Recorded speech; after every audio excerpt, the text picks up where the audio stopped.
Assalomu alaykum qadrli do'stlar. Bizda 102-dars o'nlik kasrlarning xonalari va o'ndan birlar degan mavzularni ko'rib chiqamiz. Yondosh mavzuimiz biolog olim va o'ndan birlar hamda xona tushunchalarini ko'rib o'tamiz mashqlarni bajarish jarayonida. Xo'p, keling mavzuni qisqa tushuntirib beray sizga. Xo'p, keling bir nechta kasrlarni yozaylik. Masalan, 10,5 yoki aytaylik 10,8 0,1 0,8 va hokazo kasrlar yozilgan bo'lsin. Xo'p, biz ko'rishimiz bo'lgan qism mana bu virguldan keyin birinchi raqam.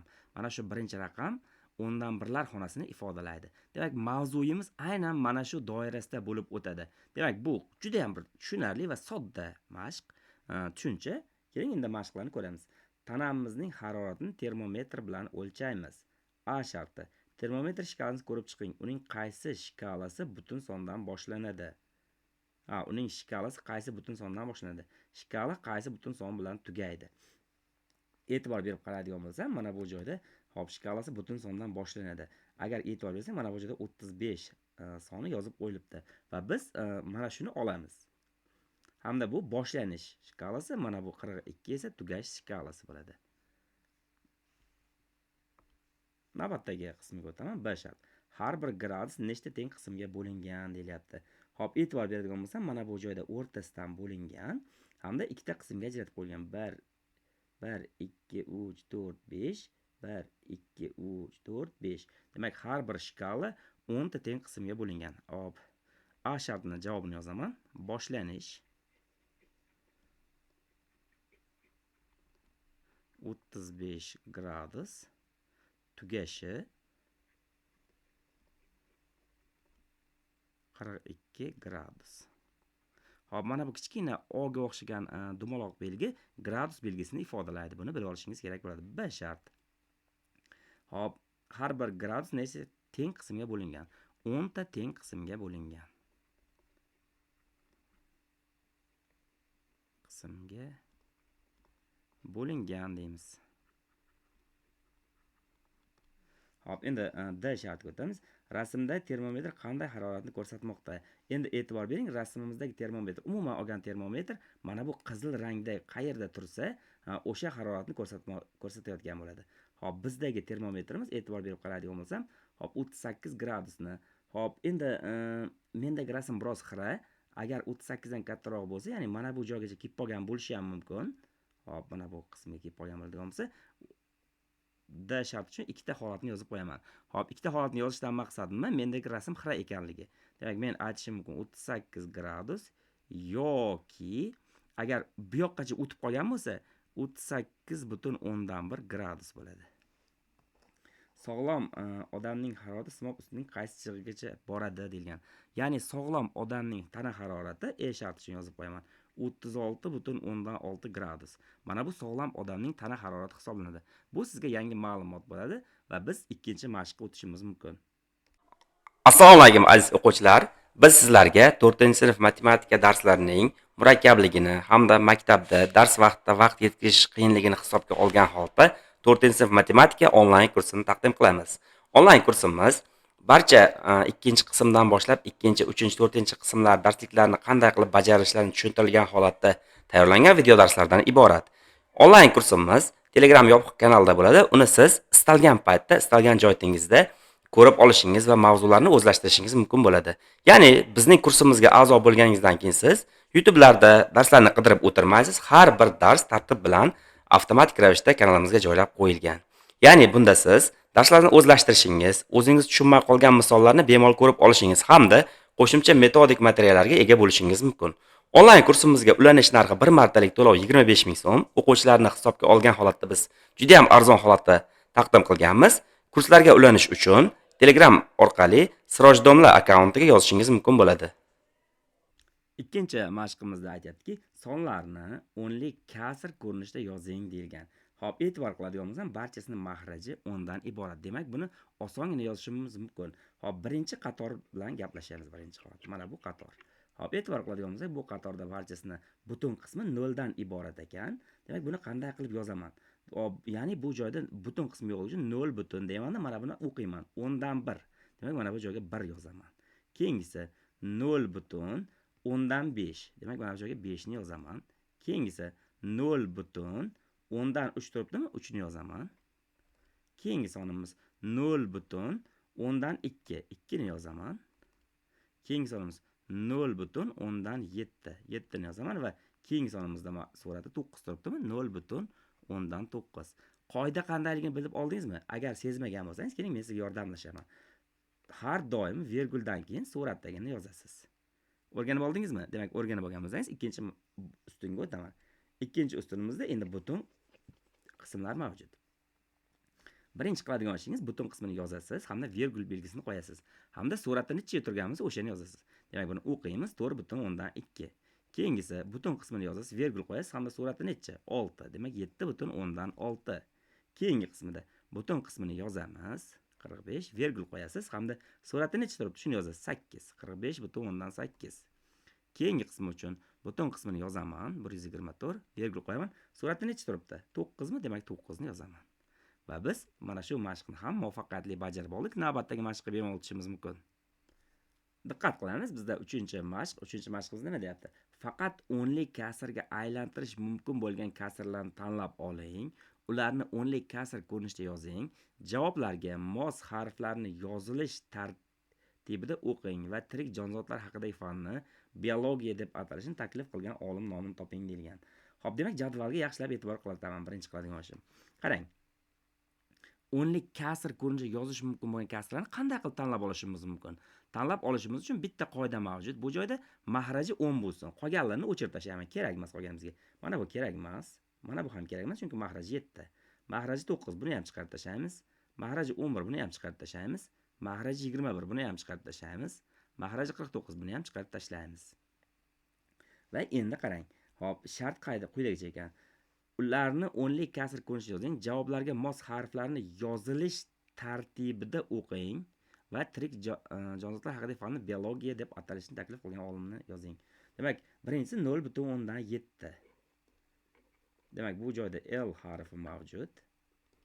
Keyingisi 0.3. Bu joyda A harfi mavjud. Keyingisi 0.5. M harfi mavjud. Keyingisi hop 0.1. Bu joyda A harfi mavjud. Keyingisi 0.8. Hop, bu joyda R harfi mavjud. Keyingisi 0.10dan hop, nima bo'ladi? 9 bo'lar ekan. Chunki mana bu ikkitasini chizib tashlaganman. Hop, K. Demak, ushbu olimning nomi Lamarck. Bu ma'lumotni men ham birinchi marta eshityapman. Demak, men uchun ham, siz uchun ham qo'shimcha yangi ma'lumot bo'ldi. Demak, bizda 4-topshiriq tushirib qoldirgan raqamlarni toping deyilgan. Hop, bizga mana bu holatda kasrlar berilgan, aralash kasrlar 3 ta va buni o'nli kasr ko'rinishda ifodalab turib, qaysi raqamlar tushib qolgani uchun yozishimizni so'rayapti. Hop, bajarishning qulay usuli nima? Yaxshisi mana bu aralash kasrni o'nli kasr ko'rinishda yozaman. Hop, butun qismi 2 mi? 2 ni yozaman, virgul qo'yaman va mana bu joyda suratni necha turganini shuni yozaman. 2.1. Demak, bu joyda 2 degan raqam tushib qolibdi. Mana bu joyda 6 ni yozaman, butun qismi 6 va suratni necha bor? 4 bor, 4 ni yozaman. Demak, bu joyda 4 tushib qolgan. 4 ni mana bu joyga yozaman. Va mana bu joyda 3 ni yozaman, virgul qo'yaman. Suratni necha turibdi? 8. 8 ni yozdim. Mana bu joyga 3.8 deb yozib qo'yaman. Mana bunday holatda. Va biz 4-mashqni ham muvaffaqiyatli yakunlab oldik. Navbatdagi topshiriqqa o'tishimiz mumkin. 5-mashqda namuna bo'yicha hisoblang deyilgan va bizga namuna berilgan. Hop, dastlab e'tibor bersam, ikkita o'nlik kasrning yig'indisi berilgan hamda uni hop aralash kasr ko'rinishda yozib hisoblashni o'rgatib ketilibdi. Hop, keling, mayli biz ham xuddi shunday qilamiz. 5.2 qo'shilgan 4.3. Demak, buni 5.2 ko'rinishda yozaman, qo'shilgan 4.3 ko'rinishda yozaman. Demak, 5 ga 4 ni qo'shaman, 9 va mana bu mahrajni o'zini yozib olaman, suratlarni qo'shaman. 2 plus 3. Demak, 9.5 va buni o'nlik kasr ko'rinishda 9.5 ko'rinishda yozamiz. Demak, birinchi topshiriqni bajardim. Ikkinchisi 7.2 qo'shilgan 4.5. Keling, buni mana bunday yozaman. 7.2 qo'shilgan 4.5. Hop, 7 ga to'g'ri qo'shaman 11. Mahrajga 10 yozaman. 2 ga 7 ni qo'shaman. 2 ga 5 ni qo'shaman 7. Demak 11 butun 10dan 7. Keyingi qismimiz 9 butun 10dan 1 qo'shilgan 2 butun 10dan 8. Demak yozamiz 9 butun 10dan 1 qo'shilgan 2 butun 10dan 8. 9 ga 2 ni qo'shamiz 11. Mahrajga 10 ni yozaman. 1 ga 8 ni qo'shsam 9. Demak buni yozamiz 11 butun 10dan 9. Xo'p, demak birinchi ustun deymizmi? Shuni bajarib oldik. Ikkinchisiga o'tayman. 8 butun 10dan 1 qo'shilgan 2 butun 10dan 5. Buni mana bu ko'rinishda yozib olaman. Qo'shilgan 2 butun 10dan 5. Demak 8 ga 2 ni qo'shaman 10. Mahrajga 8 ni yozaman. Suratga 1 plus 5. Demak 10 butun. Hop, mana shu joyda xato qilib ketganimni sezdingiz-a? To'g'rilab ketay. 10 butun 10dan 6 yoki mana bu ko'rinishda 10 butun 10dan 6. Hop, keyingisi 2 butun 10dan 4 qo'shilgan 14 butun 10dan 8. Hop, 2 ga buni quyidagicha yozib olaylik. Mana bunday holatda 10dan 4 qo'shilgan 14 butun 10dan 8. Hop, oxirgi holatda 2 ga 14 qo'shaman 16. Mahrajga 10 yozaman. 4 ga 8 qo'shsam 12. Hop, bu joyda 12 taqsim 10 dan butun qismini ajratish uchun 12 ni 10 ga bo'laman 1 chiqadi. Uni 17 bo'ladi. Mana bunga qo'shaman va 17 butun 10 dan 2 qoldi. Suratga yoziladi. Natija 17 butun 10 dan 2. Hop, keyingisi 3 butun 10 dan 5 qo'shib 6 butun 10 dan 8.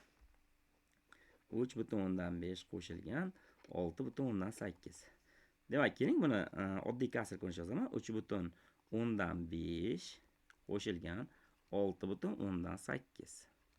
Demak 3 ga 6 ni qo'shib olaman 9. Mahrajga 10 yozaman. 5 ga 8 ni qo'shaman 13. 13 10 ga bo'lsam bittadan tegadi. 9 ga qo'shib olsam 10 bo'ldi bu joyda. 3 qoldi. Suratga yozdim. Mahrajga 10 ni o'zini yozdim. Demak natija 10 butun 10 dan 3. Va biz ushbu topshiriqni ham muvaffaqiyatli yakunlab oldik. 6-mashq. Namuna bo'yicha hisoblang deyapti. Yuqorida 5-mashqda biz qo'shishni hisoblagandik. Endi ayirishni hisoblaymiz. Namunani ko'rdingiz. Keling, misolni ishlashni boshlayman. Hop, 10lik kasr ko'rinishda mana bunday berilgan. Barobar. Hop, qarang. Buni 5 butun 10 dan 2 ko'rinishda yozaman. Ayrilgan 4 butun 10 dan 3. Qarang. Hop, bu joyda endi butun qismini ayira olaman, lekin suratlarni ayira olmayman. Sababdan mana bu 5 dan 1 birlik olib turamiz. 4 butun bo'ladi. 10 ni yozaman va olgan birligimizni suratga 10 ko'rinishda qo'shib olaman. Ya'ni 12 ga aylanib qoladi bu. Ayrilgan 4 butun 10 dan 3. 4 dan 4 ayiraversam 0. Suratda 12 dan 3 ni ayiraman. Mahrajda 10. 9 taqsim 10 yoki 0 butun 10 dan 9.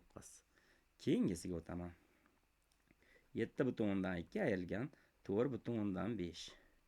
Demak, buni quyidagicha yozaman. 7 butun 10 dan 2 ayrilgan 4 butun 10 dan 5. Bu joyda 7 dan keyin bir qarz olib turamiz. 6 ga aylantirib yozaman buni. 10 ni yozaman-da, suratga 10 ni qo'shaman. 12 bo'lib qoladi bu joyda. Endi ayrilgan 4 butun 10 dan 5. 6 dan 4 ayirsam 2. Hop, suratda 12 dan 5 ni ayiraman va mahrajga 10 ni yozaman. Demak, 2 butun 10 dan 7. 10lik kasr ko'rinishda mana bunday yozib qo'yaman. Keyingisi 9 butun 10 dan 1 ayrilgan 2 butun 10 dan 8. Demak, 9 butun 10 dan 1 ayrilgan 2 butun 10 dan 8. Barobar. Hop, 9 dan 1 qarz olib turamiz. Sababi suratlarni ayira olmayman. Hop, 8 ga aylanadi bir qarz olganim uchun.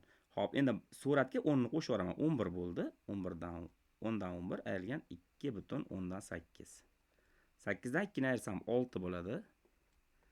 Hop, 10 ni yozaman. Endi suratda ayiraman. 11 dan 8 ketsa 3. Va natija 6 butun 10 dan 3. Hop, birinchi ustunni bajarib oldik. Ikkinchi ustunga o'tar ekanmiz. Hop, 8 butun 10 dan 1 ayrilgan 2 butun 10 dan 5. Demak, buni yozaman. 8 butun 10 dan 1 ayrilgan 2 butun 10 dan 5.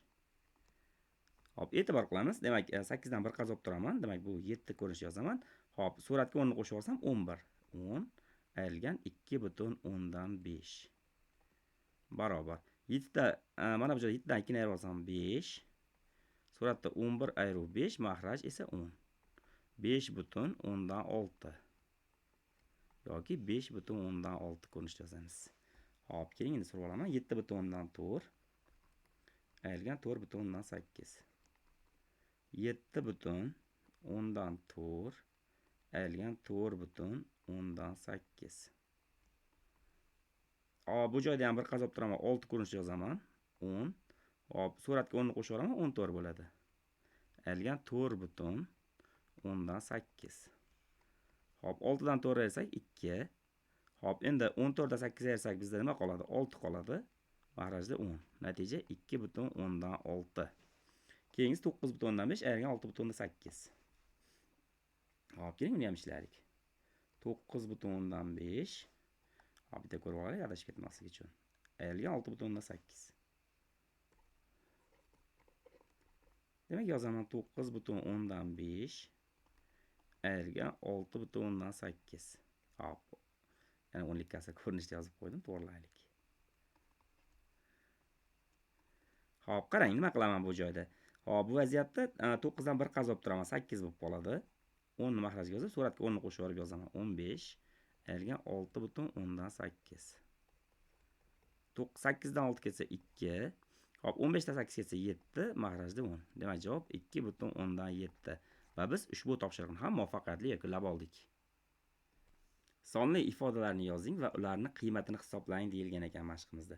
Hop, A shartiga murojaat qilaman. Qarang. Bo'linuvchi 2340 va 520 sonlarning ko'paytmasi. Demak, ko'paytmasi deganda buni nima qilinadi? Ko'paytiriladi. 2340 ga ko'paytirishimiz kerak. 520 ga davom etadi. Bo'luvchi esa 8 soni bo'lgan bo'linma. Demak, bo'lingan 8. Mana ifodani yozdim. Endi bilan hisoblashim kerak bo'ladi. Hop, birinchi qiladigan ishimiz mana bu ko'paytmani hisoblab olishimiz kerak. 2340 ga 520 ga ko'paytirib olishim kerak. Hop, ko'paytirsam nima hosil bo'ladi bunda? Hop, 1,216,800 bo'lingan 8. Endi bu ifodamizni 8 ga bo'lib o'raman. 152,100 bo'ladi. Birinchi A shartini bajardim. B shartga o'taman. Kamayuvchi deb boshlanadi. Demak, bu ifodamizda ayriluvchi. Kamayuvchi 102,470. Yozaman 102,470. Ayriluvchi esa 214 va 70 sonlar ko'paytmasi. Ayrilgan 214 ko'paygan 70. Mana yozib oldim. Hop, birinchi qiladigan ishimiz nima? Birinchi qiladigan ishimiz bu joyda bilasiz, ko'paytmani hisoblab olishimiz kerak. Hop, yozaman 102,470 ayrilgan. Hop, ko'paytmamiz nimaga teng bo'ladi? Ya'ni 214 ni 70 ga ko'paytirib oladigan bo'lsam bizda 14,980. Hop, endi ayirmani hisoblayman. Hop, ayirmamiz nima chiqarganimizda? Hop, 87,490. 87,490. Hop, B shartini yakunlab oldim. D shartga o'taman. Hop, D shartimiz nima deyapti bizga? Hop, birinchi ko'paytuvchi 709 va 587 sonlari ayirmasi bo'lgan. Demak, hop, 709 va 587 sonlari ayirmasi. Demak, bu joyda ayiraman. Birinchi ko'paytuvchi deb ketyapti. Demak, hop, bu vaziyatda nima qilish kerak? Qavs ko'rab qo'yish kerak. Chunki ko'paytirishni bajarib qo'ymasligimiz kerak-da biz. Ikkinchi ko'paytuvchi esa 220 164 sonlar yig'indisi. Demak, ko'paygan yig'indi 220 plus 164. Hop, shu vaziyatda doim, har doim qavsga o'rab olishingiz shart. Chunki agar qavsga o'ramasa nima bo'lib qoladi mana bu joyda desangiz, 587 ni 220 ga ko'paytirib qo'yishimiz kerak bo'ladi birinchi. Demak, birinchi qiladigan ishim birinchi qavs ichini bajaraman. Ya'ni, men bu joyda 709 dan 587 ni ayirib olishim kerak bo'ladi. 709 dan 587 ni ayirib oladigan bo'lsam, 122 chiqadi. Yozaman buni. 122 bu birinchi qavsimdan chiqdi. Ikkinchi qavsimizda esa yig'indi berilgan. Ya'ni 220 ga qo'shishimiz kerak 164 ni. Natija 384. Hop, 384 122 ga ko'paytiraman. 46848. Qadrli do'stlar, demak biz D shartini ham bajardik hamda ushbu mashqqa yakun yasaymiz. Hop, 8-mashq bizga aytayaptiki, hisoblang, amallar tartibini to'g'ri qo'yib chiqing va biologiya nimalarni o'rganishini toping degan.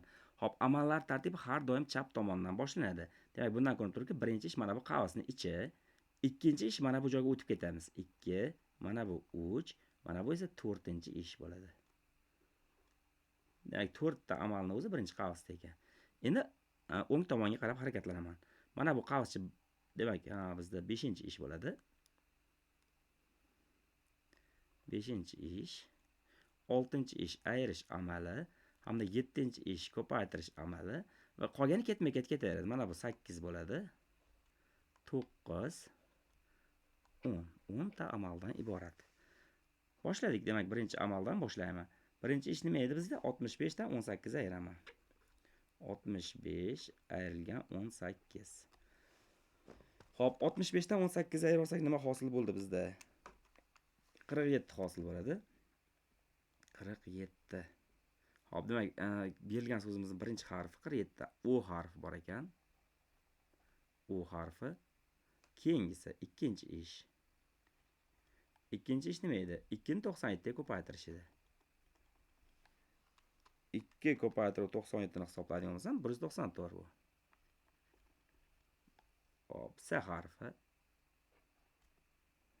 Hop, keling mana bu joyni bo'yab qo'yaman, ya'ni bizga doimiy yaxshi holatda ko'rinib turishi uchun. Uchinchi ish. Uchinchi ish endi 4 soniga birinchidan chiqqan son, ya'ni 47 ni ko'paytirish bo'ladi. Hop, 4 karra 47 ni hisoblashimiz kerak ekan. 188. I harfi. 4-ish. Hop, ikkinchi ishdan chiqqan sondan 3-ishdan chiqqan songa ayirish. Ikkinchidan nima chiqqan? 194 ayrilgan 188. Ayirsak nima hosil bo'ladi? 6 hosil bo'lar ekan bizda. 6 qayda bor? Mana bu yerda M harfi. Hop, 5-ish. 52 ni 4 ga bo'laman. 13. L harfi bo'ldi.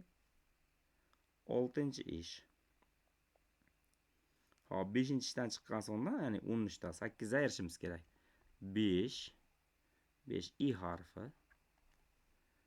7-ish. Hop, 7-ishda nima deyapti bizda?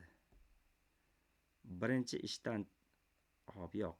4-ishdan chiqqan songa ko'paytiring deyapti. 6-ishdan chiqqan sonni. 4-ishdan nima chiqqandi bizda? 6 chiqqan. Ko'paytiraman. 6-ishdan 5 chiqqan. Demak, 30 bo'ladi. K harfi. Hop, 8-ish. Hop, endi 8-ishda hop, nima qilardik biz? Hop, 7-ishdan chiqqan songa 34 qo'shaman, ya'ni 30 plus 34. Natija 64 bo'ladi. Bormi shunaqasi? L harfi. Hop, keling yana biroz yuqoriroq ko'taraman. Mana bu joyda 9-ish bo'ladi. 9-ishda nima qilar ekanman? Hop, qarang. Endi ketma-ket bajarib ketaveraman. 64 dan 18 ayiraman. Hop, 64 dan 18 ayiradigan bo'lsam, menda 46 chiqadi. 46 A harfi. 10-ish. 46 ga qo'shaman 54 ni 100 chiqadi. R harfi. Demak, biologiya fani o'simliklarni o'rganuvchi fanligini bilib oldik birinchi topshiriq A topshiriqdan. B topshiriq o'tishdan oldin doskani tozalab olar ekanman. Hop, endi B shart uchun amallar tartibini belgilab chiqishim kerak. Hop, chap tomondan boshlayman. Bizda qavs bor. Qavschidagi birinchi ayirish amali birinchi ish bo'ladi. Qavschida qavs bor. Keyingisi ikkinchi ish ko'paytirish amali. 3-ish mana bu ayirish amali. 4-ish mana bu qo'shish amali. 5-ish 9 ga ko'paytirish amali. Endi e'tibor qilaman. Mana bu yerda bo'lish bor. Bu 6-ish bo'ladi. 7-ish orqaga qaytaman. Mana bu qo'shish amali bo'ladi. 8-ish ketma-ket ketaman endi. Mana bu ayirish. 9-ish mana bu ayirish. Xo'p, birinchidan boshlayman. 457 dan ayiraman 398 ni. Hop, demak bizda nima chiqadi? Hop, 19 chiqadi. Hop, uzr, 19 emas, 59. Demak, qayga yozaylik? Mana bu joydan yozaylik. H harfi bo'ldi birinchi harfimiz. Ikkinchi ish. Ikkinchida 5 ga ko'paytiraman 59 ni. Ko'paytiraman 5 ga. Hop, 295 chiqadi. Hop, qaysi harfga to'g'ri kelar ekan bu? A harfi. Uchinchi ish.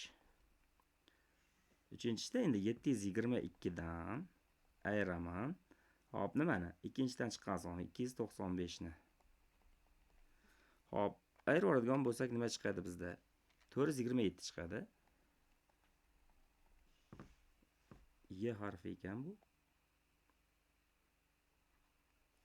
Hop, 4-ishga o'tamiz endi. 4-ishda nima qilamiz? 427 ga 16 ni qo'shaman.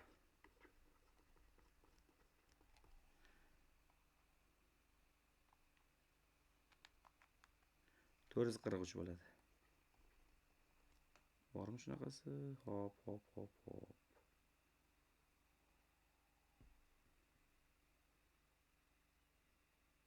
V harfi ekan. 5-ish. Hop, endi qarang. 4-ishdan chiqqan so'ng nima edi bizda? 443 ni 9 ga ko'paytirar ekanmiz. Natija 3987. O harfi 6-ish. 546 ni 6 ga bo'lish kerak. 54 9 91 chiqadi. Hop, N harfi 7-ish. Hop, endi qarang. 7-ishda nima qilaman? 5-ishdan chiqqan so'ngga qo'shaman 6-ishdan chiqqan so'ngni. 5-ishdan nima chiqadi? 3987 chiqqan. Unga qo'shaman 91 ni. Hop, 3987 ga 91 ni qo'shib oladigan bo'lsam, menda 4078 chiqadi. 4078. Bor ekan shunaqasi, bor ekan. L harfi 8-ish. Hop, endi 4078 dan ayiraman 133 ni. Hop, 133 ni ayirib oladigan bo'lsak, bizda nima chiqadi? 3945. Hop, 3945 qayda bor ekan? A harfi ekan. Keyingi 9-ish. Hop, 3945 dan ayiraman 905 ni. Natija 3040. R harfi. Demak, biologiya fani o'simliklar va hayvonlarni o'rganuvchi fanligini bilib oldik va biz navbatdagi mashqqa bemalol o'tishimiz mumkin. 10-topshiriq aytadiki, Lola tug'ilishidan 1 yil oldin uning onasi yoshini qo'shsa, 40 yosh chiqar edi. Agar 2 yildan keyin Lolaning va ota-onasining yoshini qo'shganda 90 yosh chiqsa, hozir Lola necha yoshda? Hop, keling tasavvur qilamiz. Hop, Lola tug'ilishidan oldin otasi va onasining yoshini qo'shadigan bo'lsak, otasi va onasi yoshi tug'ilishidan 1 yil oldin 40 yosh edi. Hop, endi 1 yildan keyin Lola tug'ildi. Unda necha yosh bo'ldi? 1 yildan keyin Lola tug'ildi. Tug'ilganda otasi va onasi necha yosh edi? Qarang. Otasi 1 yildan keyin otasining yoshiga 1 qo'shiladi. Ya'ni 1 yosh katta bo'ladi-da otasi. Onasi ham 1 yoshga katta bo'ladi. Endi ularning yoshi necha? Oldin otasi va onasi 40 yosh bo'lsa, 1 yildan keyin endi 42 yosh.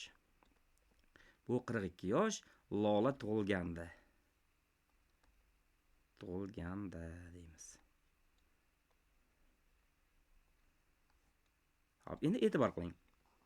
Agar 2 yildan keyin endi Lola tug'ilgandan keyin ma'lum vaqt o'tdi va masala shart aytibdi. 2 yildan keyin Lolaning va ota-onasining yoshini qo'shganda 90 yosh chiqsa, hozir Lola necha yoshda hozir?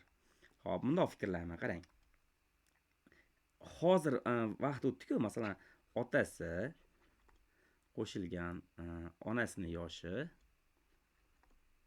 plus Lolaning ham yoshi 90 yosh. 2 yildan keyin, hop, e'tibor bering, 2 yildan keyin bo'ladi. Hozir ular qancha yoshda desangiz, hop, har biriga 2 yoshdan qo'shib chiqilgan bo'ladi. Menga ham 2 yosh, menga ham 2 yosh qo'shildi. Jami 6 yosh qo'shilib qoladimi? Ya'ni otasi hozir necha yosh, onasi hozir necha yosh? Hop, qo'shilgan Lola hozir necha yosh? Qarang. Hammasini yoshiga 2 dan qo'shib chiqilgani 90 chiqardi. Agar 2 dan qo'shilmasa, ya'ni hozir necha yosh desa, mana shu 6 qo'shilib qoldi-ku, 6 ni ayiraman 84. 84 yosh hozir. Mana qolsa hozir deb ketay. Mana chalg'imasligimiz uchun. Xo'p, endi Lola tug'ilgandan keyin qanchadir vaqt o'tdi-ku, to'g'rimi? Xo'p, masalan, necha yildir vaqt o'tdi. Ya'ni nima degani? Xo'p, Lola tug'ilgandan hozirgi vaqtgacha otasiga qancha yosh qo'shildi? Otasining yoshi qo'shilgan Lolaning yoshi qo'shiladi, to'g'rimi? Ya'ni Lola necha yosh bo'lsa, otasining yoshiga ham shuncha yosh qo'shilgan bo'ladi. Lola yoshi. Xo'p, qo'shilgan. Endi onasining yoshiga ham. Xo'p, o'sha Lola tug'ilgandan buyog'iga necha yil o'tgan bo'lsa, Lolaning yoshi qo'shiladi.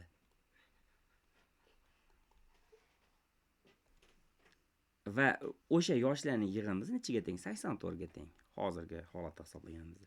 Endi qarang, Lola tug'ilganda mana ikki joyda Lolaning yoshi necha yosh bo'lsa, o'shancha yosh ketyapti. Va otasining yoshi mana bu joyda, onasining yoshi mana bu joyda. Otasi va onasining yoshi Lola tug'ilgan paytda necha yoshga teng bo'lgan desa, 42 ga teng bo'lgan, to'g'rimi? 42 qo'shilgan. Lolaning yoshini x deb olsam, 2x barobar 84 bo'ladi. Hop, shu joyda, mana bu joyda Lolaning yoshini qo'shib ketish esimdan chiqib qolibdi. Lola. Hop, 84 bo'ladi. Endi 42 qo'shilgan. Hop, mana yerda ham x bo'ladi bitta. 84 ga teng bu. Demak, 3x, ya'ni x ga 2x qo'shsam 3x bo'ladi. Qo'shilgan 42 teng 84 ga. Hop, 3x barobar 84 ayrilgan 42. Demak, bundan 3x barobar 42, x ni topish uchun nima qilaman? 42 ni 3 ga bo'laman. Natijada x barobar 14. X nima edi bizda desak, Lolaning yoshi. Lolaning hozirgi yoshi, demak, Lola hozir 14 yoshda. Va biz ushbu topshiriqni ham muvaffaqiyatli bajarib oldik. Bemalol navbatdagi topshiriqqa o'tishimiz mumkin. 11-mashq uy vazifasi. Keling, uy vazifasini ham qanday bajarishni o'rgataman. Sonlarni o'nlik kasr ko'rinishda yozing deyilgan. Xo'p, e'tibor bering, birinchi qator bilan shug'ullanamiz. Birinchi mana bu qator. Xo'p, nima deyilyapti bu qatorda? 1/10. Demak, bu butun qismi barchasida 0, ya'ni butun qismini o'zi yo'q. Shuning uchun 0 belgisini qo'yasiz. 0 raqamini virgul qo'yib, surati nima bo'lsa shuni yozamiz. 0,1, 0,5, 0, surati 3 turibdimi? 3 ni yozamiz. 0,3, 0, suratda 2 turibdimi? 2 ni yozasiz. 10dan 2, 0,7, 0,9. Demak, birinchi qatorni bajarib oldim. Ikkinchi qator endi butun qismi bor, ya'ni sonlardan iborat. Uni ham bajaramiz. Qanday qilamiz? Qarang. Birinchi butun qismini yozasiz. 4, virgul qo'yasiz. Surati nima turibdi? 2 mi? 4,2 deb yozasiz. Keyingisi 7 butun qismini yozasiz, virgul qo'yasiz. Surati nima turibdi? 6. Demak, 6 ni yozasiz. 7,6. Keyingisida butun qismida 45 yozasiz, virgul qo'yasiz. Surati nima turibdi? 8. 45,8. Keyingisi 124 butun qismini yozasiz, virgul qo'yasiz. Surati nima turibdi? 9. Demak, 9 ni yozasiz. 124,9 hamda ushbu topshiriqni muvaffaqiyatli yakunladik. Navbatdagi topshiriqqa o'tishimiz mumkin. 12-mashq aytayaptiki, bitta kolba 34,000 so'm turadi. Bitta probirka esa undan 7,000 so'm arzon. 4 ta kolba va 12 ta probirka qancha turadi? Xo'p, kolba mana bu ko'rinishdagi asbob bo'ladi, ya'ni shisha ko'rinishda bo'ladi. Mana bunday holatda. Xo'p, zo'r chiza olmadim, lekin internetdan qidirib kolba nimaligini topib olishingiz mumkin. Mana bunday tajriba o'tkazishga mo'ljallangan asbob. Idish. Buning narxi 34,000 so'm. Probirka qanday bo'ladi? Probirka mana shunga o'xshash, faqat boshqacharoq. Kolbada e'tibor bering, qonli chiqqan, probirkada nima bo'lmaydi. Mana bu ko'rinishda bo'ladi. Voy, chizishda biroz xato qildim. Keling, mana bunday to'g'rilaymiz. Mana bu probirka. Biroz o'xshamadi.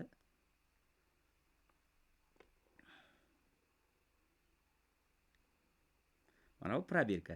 Probirka esa kolbadan 7,000 so'm arzon. Ya'ni kolba narxidan 7,000 so'mdan ayiramiz. Mana rasmli qilib chizishga harakat qilib ko'rdim. Endi topib olaman probirkaning narxini. Demak, probirka 34,000 so'mdan 7,000 so'm arzon. Ayrilgan 7,000. Natijada qancha chiqadi? 24,000 so'm. Probirka narxini topib oldim. Va bizda 4 ta kolba va 12 ta probirka. Demak, 4 ta kolbamizning narxi qancha? 4 ko'paytiruv 34 ming qo'shilgan 12 ta probirka 12 ko'paytiruv 7 ming. Demak, to'g'ri yozganimiz bitta qarab olamiz. 4 ta kolba va 12 ta probirka qancha turadi? Hop, birinchi nima qilaman? 4 ta kolba uchun qancha to'langanini hisoblayman. Buning uchun 4 ni 34 mingga ko'paytirib olishimiz kerak. Hop, 136 ming so'm ekan.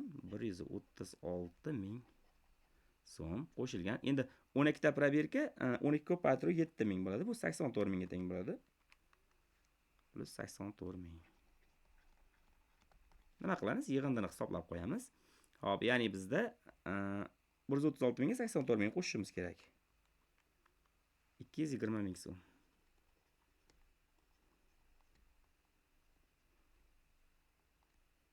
Va biz ushbu topshiriqni muvaffaqiyatli yakunladik. Bu mavzuyimizning oxirgi topshirig'i. Navbatdagi darsimizda yangi bir topshiriqni, ya'ni yangi bir mavzuni ko'rib chiqamiz.